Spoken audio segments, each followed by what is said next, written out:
Bonjour. Un jour, un objet. Nous sommes toujours à l'âge du bronze, mais nous sommes vraiment dans la toute fin de cet âge. On est dans ce qu'on appelle la partie récente du bronze final, entre moins 1000 et moins 800 avant Jésus-Christ. On a vu précédemment que les grottes de la Balme ont, depuis le néolithique, accueilli des sépultures. Cette urne a été trouvée, toujours dans les grottes de la Balme, dans ce qu'on appelle un champ d'urne souterrain.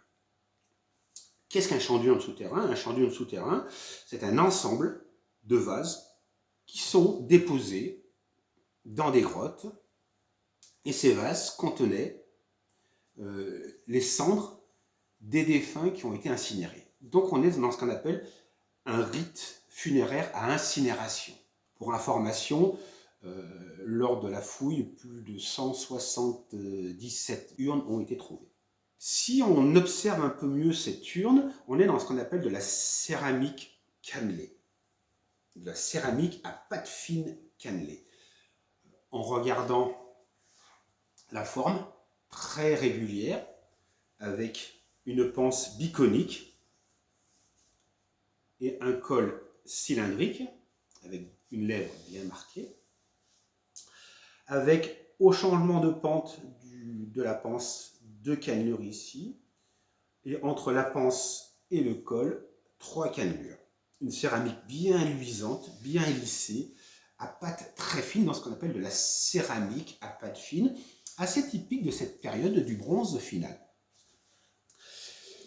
Les cendres du défunt étaient déposées dans cette urne, recouvertes de ce couvercle, qui est ni plus ni moins qu'un plat creux.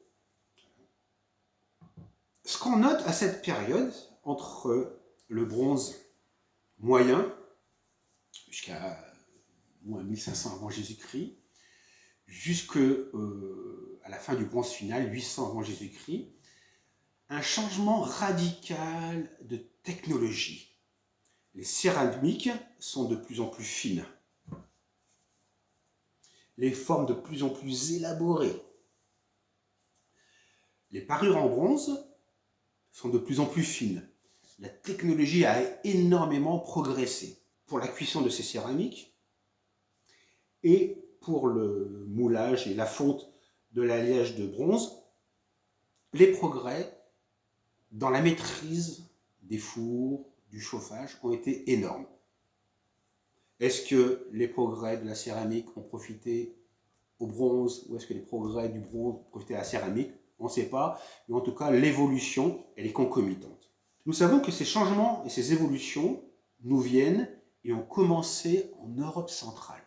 On dit que la culture des champs d'urnes souterrains a diffusé de l'Europe centrale jusqu'à l'Europe occidentale. Est-ce que c'est la technique ou la culture qui ont diffusé? Ou est-ce qu'on est dans des migrations de populations qui ont apporté cette technique et cette culture?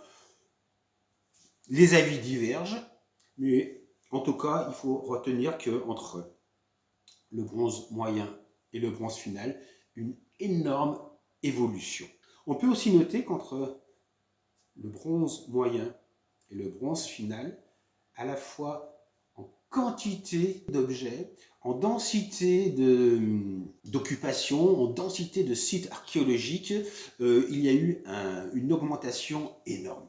Est-ce que c'est un accroissement de la population, des gens venus d'ailleurs? Est-ce qu'on est en présence plutôt de climat, de technologie favorable avec une augmentation de la population? Là aussi, les avis divergent. Nous sommes vraiment dans une évolution énorme des techniques et des cultures qui va aboutir à cette toute fin du bronze final à l'âge du fer.